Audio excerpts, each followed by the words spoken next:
Bridging the Gap, the podcast that we do, which is brought to you by Hannah and Nel. So now what we'll do is we will open with a karakia and Mana Watia Matariki, everyone. It's the Māori New Year. So this karakia is a Matariki karakia. Matariki te tipua, Matariki te tāwhito, tau mai te wairua, mai nā ira atua, ki te ira tangata, tihei moriora, which means Matariki the sacred, Matariki the old. Welcome the spirit, welcome the life force from the essence of atua to us of the humankind. Let there be life. Thank you, Nel. That was really beautiful, and I do hope that everyone is having a great Matariki this year. A lot's been happening, so it could be that many of you are going through big shifts and changes, endings, new beginnings. But regardless of what your experiences is at the moment, we do wish you well, and thank you for joining us again. Now, in the first Narcissism episode, we said that we were going to be interviewing a guest for the second episode, and due to a number of reasons, we've had to shift gear. And so today what we're bringing to you all is what was originally going to be episode 3, which is an episode on healing from narcissistic relationships, or what is more commonly referred to as narcissistic abuse. So what we're going to do is just assist you to move through a guided meditation, which I believe is very fitting for those of us that are on the journey to healing from narcissistic abuse, as it involves returning love to self.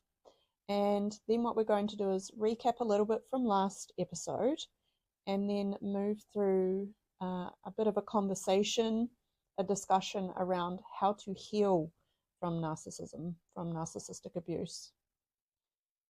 So we're going to begin now with our meditation to begin with. And so what I would invite you to do now is to find yourself in a space, if you can, that is comfortable, where you feel safe and where you can allow your body to relax. And I invite you now, if you feel comfortable to do so, closing your eyes and just bringing your awareness to your breath. Not trying to change your breath in any way, but simply observing it. Noticing where you are breathing from, whether your breath is shallow or deep. And then noticing how you feel in your body in this moment. Are there any parts of your body that feel tense, that feel tight, that feel stuck? And just taking a moment now to send some loving energy through your breath into these spaces. And as you do this, you may notice the way that the body begins to let go, to soften, to relax, simply by shifting your awareness there in a loving and non-judgmental way. Now what I invite you all to do is to bring your awareness into the center of your forehead, and simply by bringing your awareness here, activating your inner vision. And for those of you whom inner vision may not be very well developed at this time, or you may struggle to imagine things within your head, I just want you to use your other senses or set an intention. And I want you to just bring into your awareness now someone that you love, someone in your life that you love and that you can easily give your love to. And I want you to imagine now that this person is standing in front of you. And I want you to imagine now that you are holding a candle and you light it for this person. And with every breath now, I want you to begin to expand the light coming from this candle with the energy of love. And then I want you to send this love and this light to this person in front of you. See the light, see the love traveling to them and entering into their physical space, their being.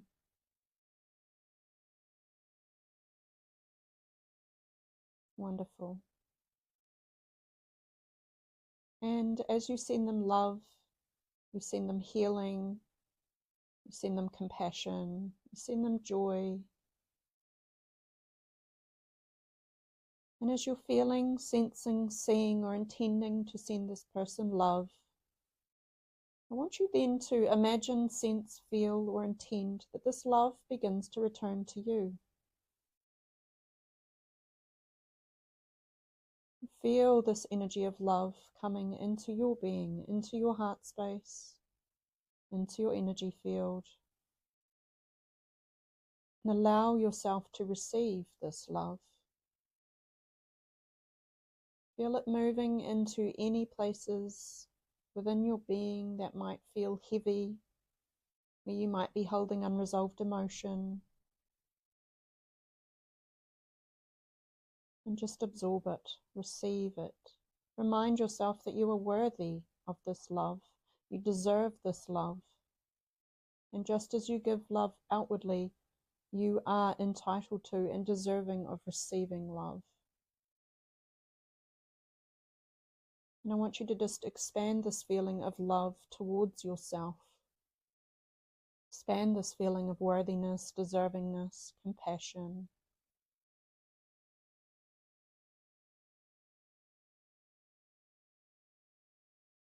Beautiful. And now, what I'd encourage you to do is just to take some nice deep breaths. Starting to ground yourself back into this present moment by drawing your awareness into all of your senses. What you smell in the room around you, perhaps what you hear. Become aware of the sensations in your body. You may wish to wiggle your fingers and your toes. Whenever you're ready, you can open your eyes. And just give yourself some time to come fully into this present moment and into your body. And perhaps take a moment to reflect on that experience. What it was like to receive love, to remind yourself that you're worthy of it. Well done. That was very grounding. Thank you, Hannah. It's a meditation that brings a lot of safety and security into the system, which I find really beneficial. Slows everything down and actually allows you to open up into your heart space and connect with that loved one, receive the love, because it feels safe to do so. Thank you. You're welcome. What I love about these short exercises is that you can take 5 minutes at any time during the day to really connect to the energy of love, and there really is nothing more healing than love. However, for many of us, and very often, especially those that have experienced narcissistic abuse, being able to receive love might feel really difficult, and it's something that might take some practice and some work. Yes, it certainly can be difficult to receive love if if being in the spotlight meant threat and meant there was a risk to your safety. It can be quite confronting when you're around people that are safe, peaceful. Doesn't mean that necessarily translates to you. Yes. Yeah. Narcissistic abuse can really be quite a multi-layered process that does take a considerable amount of time and safety and support to heal from. And what we want to do today is start to unpack some of the core themes that come through when we are working on healing from narcissistic abuse, and some of the different modalities or techniques that have been proven to be really effective in supporting people in their healing journey and their recovery. And because it's, it's a type of abuse that's invisible yet devastating. There is so much going on behind the scenes, that the themes of not feeling able to be in your power, feeling comfortable to set a boundary. All of these things can be really, really difficult, but yet on the outside you look and walk and talk the same. It can take quite a bit of time to rebuild yourself, and it is what really centers around the healing and the recovery from narcissistic abuse is your relationship with yourself. Yes. Really learning to love yourself again. Know that you are lovable. And that you are worthy, of healing, you're worthy of the support. Because, and especially when someone's experienced a long-term narcissistically abusive relationship, your sense of worthiness and deservingness goes out the window. And so you can unconsciously block yourselves from, or, people can unconsciously block themselves from being open to receiving the healing, receiving the love. And that's just one part of the journey. If you've been shamed or guilted or manipulated, controlled, a way that you tend to respond if this is chronic is you do start to blame yourself, to judge yourself, to shame yourself. It is a way you can control the situation. Like if I look at myself and say, well, you shouldn't have done that, you shouldn't have said that, that's an easier way than looking at someone and going, you're a narcissist. You need to sort your behavior out. I'd just rather probably go, look, I didn't act in the most appropriate way, in a way that response is a trauma response. Like I'll shame myself, I'll judge myself, I'll hold myself to account, because it's an easier way than looking at the person where the abuse is coming from. Exactly. And there's also more agency of control. If we think that, oh, okay, well, we're responsible for this, then we have the ability or the choice or more agency of control over our behavior and our choices. Yeah. But it is very difficult to, we cannot force other people to change. So if we are pointing the finger at the other person saying, actually, no, this isn't on me, this is on you, then we're confronted with the reality that they're unlikely to change, and therefore we have to leave, and that can feel really unsafe and threatening. That's right. Recognizing that it is what it is, being able to name it, naming it as, not as this was not my fault, or this was my fault, to that was emotional abuse. That was threatening behavior.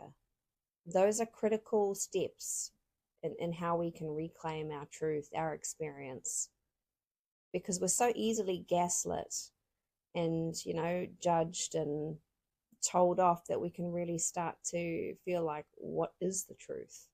So to be able to reclaim your truth and go, actually, no, that is abusive, what you're doing, what you're saying, or that is manipulative, what you're doing, what you're saying. That's a way we can slowly start to go, well, this is my truth and this is how I experience it.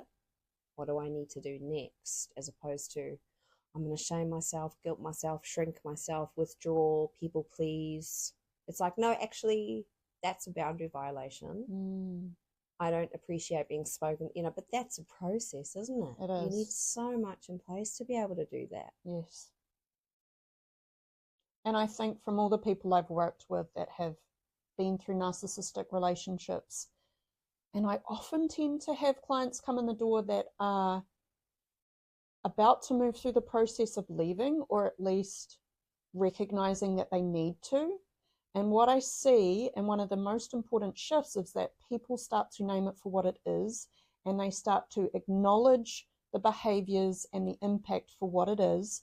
And then they start to go, wait a minute, this isn't okay. I'm not okay with this. I don't deserve this. I don't want to put up with this anymore. And once they start having that sort of inner dialogue with themselves, then what sets in motion is a pathway towards exiting the relationship. So it's almost like there are stages and phases to being fully immersed in it, and shaming and blaming self, and just kind of operating fully in survival mode and people pleasing, and through those narcissistic loops, if you will, or loops with the narcissist, to getting to a point where something happens in life.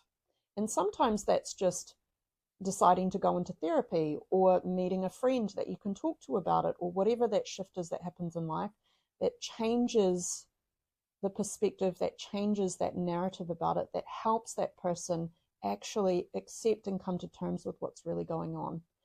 And then things start to change. Yes.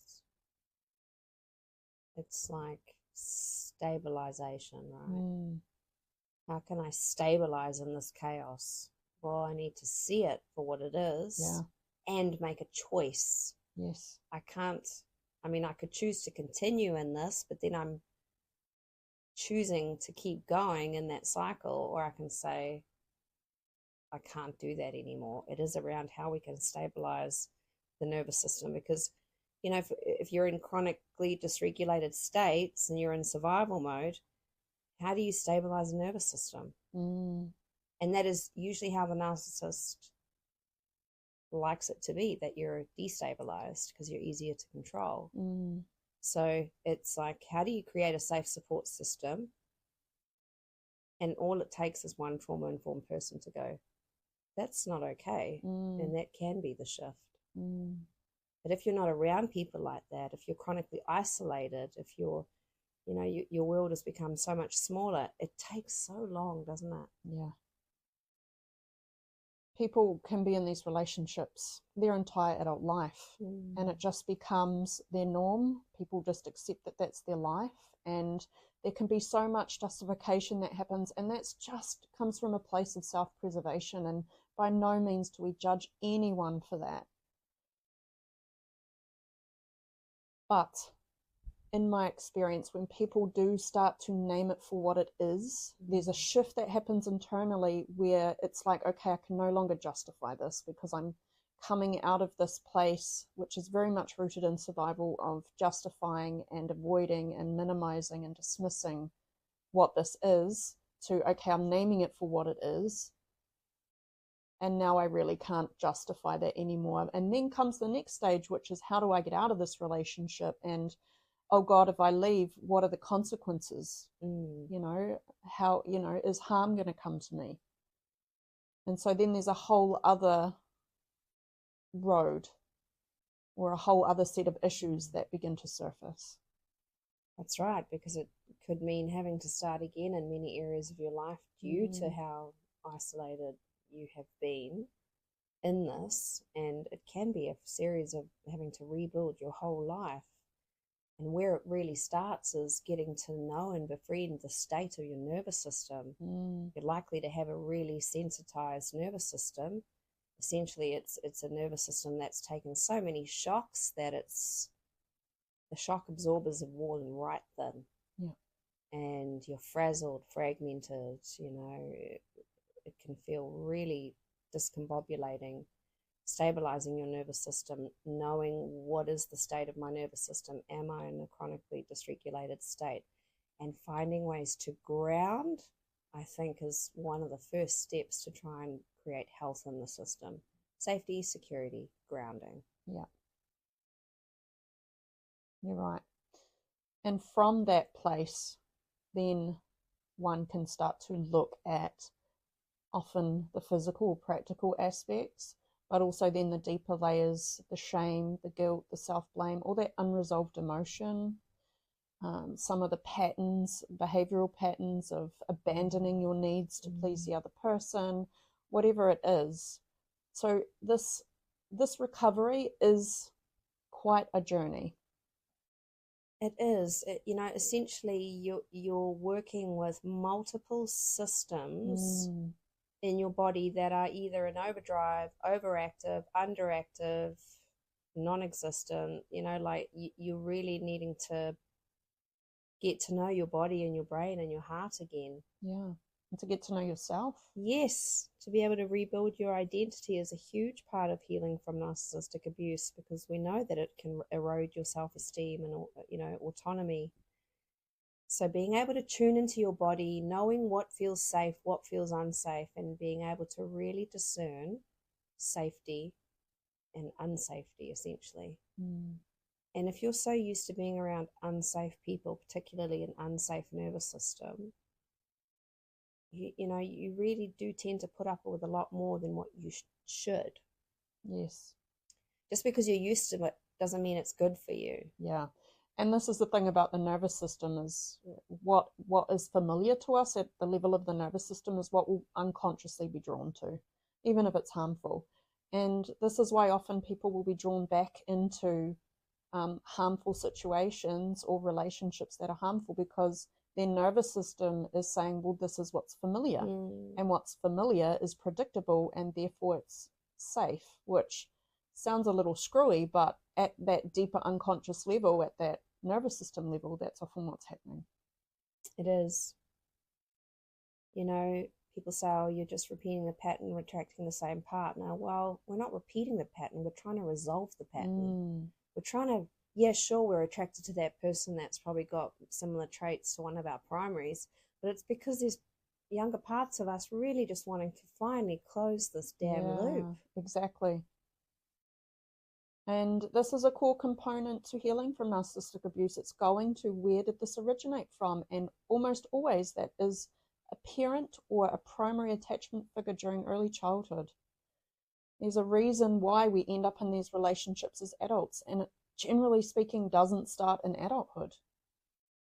There is an unconscious programming, a trauma, a younger part of us that is unconsciously drawn to these people to try and, as Nel said, resolve the issues, the unhealed aspects that we weren't able to as children.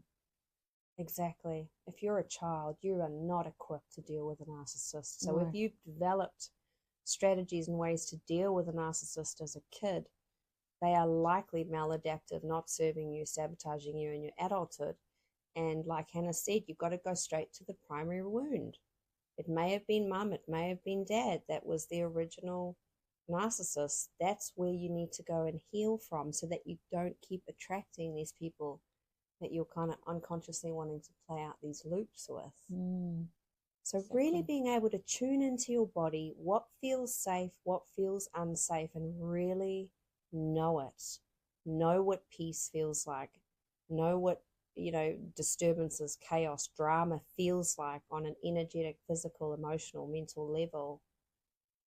If you're really used to being around dysregulated nervous systems, it doesn't mean to say you need to keep putting up with that and that's the norm. Because it's not the norm. No, it's not the norm. It can feel like the norm, but it shouldn't be the norm. The reason that so many of us have dysfunctional relationships is because we've all got so much trauma. But ultimately, if we were in a more healed and less traumatized state, we would be able to be operating in healthy relationships in healthy ways. So, as Nel said, feeling safe and being grounded is so key in order to then go and do some of that deeper work on this healing journey, to be able to go and connect to those parts of us that are holding that trauma, to be able to go into the body, which is stuck in the past, and heal in a way where we can let the body know you're now in this now moment and you are safe in this now moment. There are different aspects like learning to take your power back, learning how to express healthy boundaries, opening up your voice again, learning how to communicate, learning how to trust. These are all some of the core components to healing from this type of abuse that are part of many different types of therapies and modalities.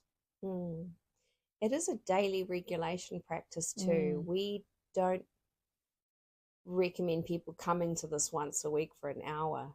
If you've got a sensitized nervous system and you are chronically dysregulated, we are talking daily regulation practices that help you to understand the behavior, the thought loops that you experience, when you're outside of your window of tolerance. Daily regulation practices. We're not asking for huge, feats. We're asking for things like affirmations on the mirror. I'm okay just as I am. I'm worthy and lovable just as I am. Down to tapping as well on those energy meridian lines, emotional freedom technique, ways to, regulate through breath work, stretching. These are things you can do in the privacy of your own home daily to help you to be able to connect, tune, heal your nervous system and understand your nervous system on a deeper level. Because that's the vault that holds all the experiences, isn't it? It is. It really is. And once you begin to heal and expand your capacity somatically and on a nervous system level, then you begin to hold the resiliency and the capacity to begin to address some of those deeper wounds, because they can be really activating, and you need to be resourced enough to be able to sit in that space, in that activated space, do the healing work, and then to be able to be okay after that. So depending on where you're at, the focus can differ. Yes, and we encourage that you have a team around you, essentially, groups, communities, one-on-one therapists or friends who have capacity, who have stabilization in their system, who can be calm and who can be active listeners. These are ways that you can start to rebuild your identity, know what your preferences are for relationships. Who are you again? It is around finding who you are again. What are your values? What are your passions? What do you like? What don't you like? What feels good? All of these questions need to be asked after, narcissistic abuse, because it is around really starting from the bottom up in a new way, isn't it? It is. And there's so much rebirthing that can occur through this process, because what happens in these relationships is you completely abandon yourself, not intentionally, but because you're constantly giving to the other person, and often in a way where you're just trying to stay safe, you lose sight of what you want, what you don't want, what's important to you, because you're constantly letting that go in order to please the other person. So this process of refining yourself, getting to know yourself, relearning to love yourself, and perhaps you've never loved yourself, perhaps you've never known yourself, because this might have been a theme throughout most, if not all, of your life. So in a way, this journey can bring so much newness into your life as you begin to focus on reconnecting with yourself. And, I think from my perspective, that can be really exciting and really empowering. And I don't want to, although this topic is, it's a challenging topic to talk about, it can be highly triggering. But from my own experience, I've found recovery or healing since my own experience from narcissistic abuse is really empowering, exciting, and you have those moments where you realized you've just, you've moved through something, or you've grown in a certain way, or wow, I said no today and I usually wouldn't. And I think it's about celebrating those as well. That's right. Those no's are they're medicine. Yeah. They're medicine for our body. Gabor Mate says that if we don't say no, we get sick. So being able to say no oxidizes stress. It down regulates the immune system. We need to say no. We need to understand, was it love or was it a trauma bond? Because abuse often gets mistaken for intense love or chemistry. Trauma bonding feels like an addiction, the highs, the lows, the guilt, the longing. And this is where it's really important to have people around you, therapists, friends, professionals, groups, communities, where you can help identify patterns and retrain your brain to associate safety with calm, not chaos. Because what happens is all your systems get primed for chaos and searching for safety in the chaos. And then when you come out of it and you literally are safe, it can still feel really unnerving and unnatural. Yeah. And I've seen this time and time again, where because people are so used to chaotic, drama-filled relationships, that they'll unconsciously try to recreate that, even with people that don't operate in that way, or they'll be subconsciously resistant to safe people and they'll run from them because it feels so unfamiliar and so strange. And this is all happening at an unconscious level mostly. It's often that you'll hear of people being attracted to people they know are inherently not good for them, but they just can't help but be attracted to them. Mm. You know, there's so many layers to this that it could take forever to try and explain all the things that we want to explain. But I think if there are any takeaways, it is community, community, community. You do not heal in isolation. You have to. It is imperative that you find community to heal from narcissistic abuse. Nobody, I think, can or is as resourced as, you know, as they would be if they were in community, sharing skills, resources, being around other safe nervous systems. I'm not saying you can't heal from it on your own. I think you can, absolutely, through daily regulation techniques and deepening that relationship with yourself. I think that it's just so imperative to have community around you while you're doing that. Absolutely. Absolutely. Being able to find a therapist who understands narcissistic abuse, CPTSD, complex PTSD, relational trauma. So, you know, some of the modalities that we've looked into and that we can confirm are very therapeutic for healing relational trauma of this kind, include internal family systems therapy, which is where you essentially work with the parts inside and you work with your higher self to be able to find some differentiation from the parts of you that need healing, essentially. And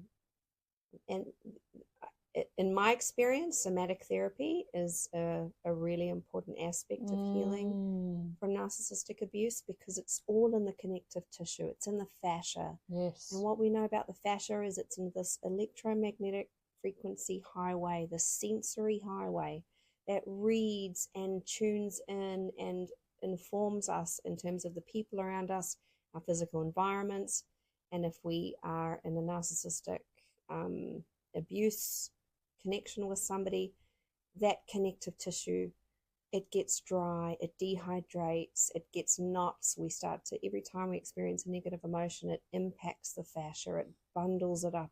That's why we get aches, pains, chronic pain from narcissistic abuse, because our fascia is dehydrated. The messages aren't getting to the brain. There are big bundles of nerves and knots in the system where there are unprocessed trauma because it's not safe to process. Yeah. Because I'm constantly in that fight flight, trying to people please and placate. So that's where the fascia can really take a hit. So somatic therapy is an absolute must. So some examples are a trauma-informed yoga, myofascial release, somatic re-experiencing, which is where essentially you are moving in and out of an activated and a resourceful state, and focusing, coming out of the mind and into the body and focusing on the physical sensations in the body. And by simply bringing your awareness here and focusing here, what you're doing is you're allowing that emotion that's stuck in the body to process and you're letting go of it. Yes. There's also deep tissue massage that can be really useful. Miri. There are so many different types of somatic therapy now. There are. And these spaces are important to allow for all of the emotions that you feel in a narcissistic abusive relationship. You need to have safe spaces where you can feel and process your grief, anger, confusion, betrayal, loss, disappointment, shame, guilt. You need to be able to have spaces to grieve the idea of who they were, what you had hoped for. To be able to do this, you need to express yourself, because the opposite of depression is expression. It is around how we can purge from these experiences. You're right. And if you're one of those people that says, oh, but I just struggle to feel anything, I can't feel my emotion, that is because your nervous system is in a complete state of immobilization. Your vagus nerve is not working. So that's why we say at the core of this is nervous system regulation, activation, and healing, and feeling safe. And once you can get to that state, then your emotions will start to come up. And we know that that process can be really confronting, because some days it's like, who opened the floodgates, right? And you're just confronted with all of this trauma that's just subconsciously trying to release. And so that is why community and support is really important. because this healing journey is not a straight uphill. It is up and down, up and down. Some days are better than others. And so it's about learning how to care for yourself during this healing process. It's about learning how to say, actually, I can't do that today because I've got so much coming up and I really need to take care of myself and I need to ground and I need to allow myself some time to sit in this. And we know that, you know, so many people have really busy lives and it can be really difficult to allow yourself the time and space to do that. But I think it's really important to try and find ways to prioritize that.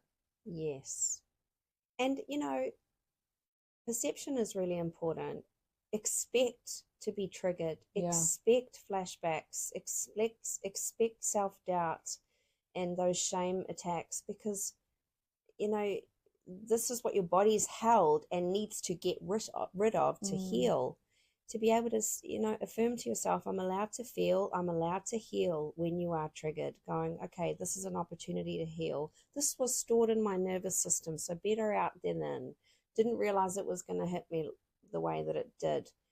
But I'm allowed to feel, I'm allowed to heal. Being able to connect with safe people, practicing radical self-compassion, because it's messy. It's like a psychic surgery. You know, and the other thing is it's invincible. If you were in a cast, that would tell us something, but we don't know people are deeply healing narcissistic abuse because it's so invisible. And expect that it could take some time and that you might find yourself going back into old patterns and cycles again and again. And I really encourage you not to beat yourself up about that. It can take sometimes years to recover from this type of trauma. Certainly can. This is where modalities like psychodrama are really beneficial, because psychodrama is this group action method that uses surplus reality to allow people to, with their consent, move through and alchemize the trauma in real time. Essentially, it's like soul regression in front of your eyes, where people are gently and safely, with the help of a director and a therapeutic facilitator, able to really say the unsaid stuff, do the thing you needed to do that time you were abused, being able to take your inner children away from a perpetrator. These psychodrama reenactments allow a person to safely re-experience what they experienced in a safer, healthier way. So it's not about taking people straight into their trauma. It's about taking people to the edge with a support system, with the consent of the person, to be able to do something differently. And we've seen many people in psychodrama groups heal from narcissistic abuse. We've had outcome measures from groups that have been done recently where we are seeing shifts as a result of a psychodrama reenactment, where they were able to say no to their ex, where they were able to go no contact and stay no contact, and had their ex, you know, coming at them, and they were able to maintain their boundary. When you see somebody doing that, even if it's acting it out, how they experience it in their body, the empowerment, the autonomy, the, you know, the self-worth, it just, you see them recharge, they regenerate, their mana returns. And this is all in the, you know, space of half an hour with some psychodrama reenactments. So psychodrama groups are a really solid modality to be able to heal from relational trauma. I've seen it. That's amazing. It works. Yeah, cool. So if someone was wanting to do a psychodrama group, how might they access that? So there are psychodrama groups in most centres. So I would encourage people to look up the Christchurch Institute of Psychodrama, and they have psychodrama training groups all across the country. ACC also runs psychodrama groups. One of the psychodrama groups is Freedom to Fly, and they are an ACC sensitive claims group, which is a 4-day group for narcissistic abuse survivors. And that runs every few months. So if people want to look up Freedom to Fly groups, that's where you'll find the Freedom to Fly groups, and they may well be coming to your area. So just take a look at them. highly recommend psychodrama as a healing modality. Wonderful, thank you. Some other options are EMDR, which is about using bilateral stimulation to help process trauma memories. And also, if you're interested in energy healing, energy workers also help heal it at the level of the energetic imprint that the trauma has within the energy systems, the energetic field. And those are just to name a few. We understand that everyone heals in their own way, and that we're all drawn to different modalities and techniques at different times depending on what we need. So it's about really trusting your gut, and we know that your connection to your intuition can very well be lost as a result of narcissistic abuse. But it's about trying to trust what your inner guidance system tells you. This is what you need right now. If you feel drawn to something, give it a go. Yeah, what you're talking about there, I love that skill of interoception. And it's the skill of knowing and understanding what your body's trying to communicate before your head jumps in. Yeah. And for a narc abuse survivor, that interoceptive skill is lost because they are so tuned into the moods of the person, the conditions that create conflict, that they lose that skill, that practice of how do I feel? Am I hungry? Do I need to eat? Am I nauseous? Do I need to vomit? Those interoceptive knowing skills, they are essentially needing to be rebuilt, repracticed, to the point where a person with good interoception can go, I'm just going to check in with myself. I'm actually a little bit tired and a little bit hungry, and I feel a little bit miserable. That's a real skill of being able to tune in, and that is how you can start to really get to know yourself all over again. Yeah. Because that skill certainly is lost when you are in that narc abuse loop. And that's really one of the biggest key components to this, isn't it? Is getting to know self, learning to love self, prioritize self. That's absolutely key. And for those of us who have never seen that growing up, maybe we've never seen or had people around us that modeled self-love, self-care, healthy boundaries, good communication, then it can be quite a journey learning all of this stuff. I know for myself, I'm about 4.5 years into a really intensive healing journey, and I still will have moments where I won't say no, or I say yes when I should say no, and my body will instantly react with this resistance, or where I do put somebody else's needs over my own. And I've come a long way, but even after 4.5 years, I still notice these little patterns surfacing. And I think it's important just to really have compassion for yourself. I am healing. It's not instant. This is deeply entrenched trauma that we're working through, and it comes up in cycles and layers, and that's just part of it. It certainly is. And see your triggers and your edgy experiences as information. Yeah. Triggers can be a huge blessing if you choose to see them as an insight into that moment, into what it is that's coming up for healing. And if we choose to focus on those triggers and what's coming up for us, those issues, that trauma that's on the surface, it's really accessible in that moment to actually go in and to do some healing work. Whether that's healing energetically, whether that's through some beautiful, healthy, loving inner dialogue, however you choose to do it in that moment. And the work is, if you're noticing your belief systems are geared towards shaming or blaming or judging you, they are not belief systems that are helping you. They are belief systems that have been imprinted on you that are not serving you, and they are not yours. They are not yours. And you certainly do not heal through shaming or blaming yourself. So that is not a way you can heal yourself, by blaming yourself. There has to be a time where you go, look, I need to forgive myself. It's not so much about forgiving them, it's more about forgiving yourself for maybe not reading the flags, maybe not acting when you probably should have, maybe avoiding that interoception that was speaking to you. That's where it can be helpful, is where do I need to forgive myself? Yeah. And often a lot of the anger that comes up during this journey can be anger towards self, when you start going through that phase of, why on earth did I stay in that relationship so long? Why did I subject myself to that?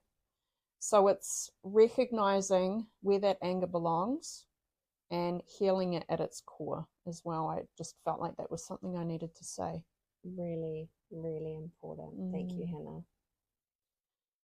So thank you again, listeners, for tuning into this session. We know this is quite a dense and a deep topic, so thank you for sticking in there with us.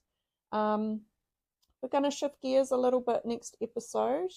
We haven't quite decided on that topic yet, but again, if you've been triggered by this episode, we're going to list some resources in the description box. Make sure that you take some time to ground and care for yourself. And please reach out to us with any feedback, any comments. We would absolutely love to hear from you. Yes, we would. Take care out there, listeners, and look after yourself. This is a very big, heavy topic. We know and understand that. It did knock us around too. So let's close with this closing karakia, and we will see you next time. Kia tau tō rangimarie, kia runga I ngā iwi o te ao, which means let your peace reign on all the people of the world. Thank you, beautiful. Ka kite. Ka kite.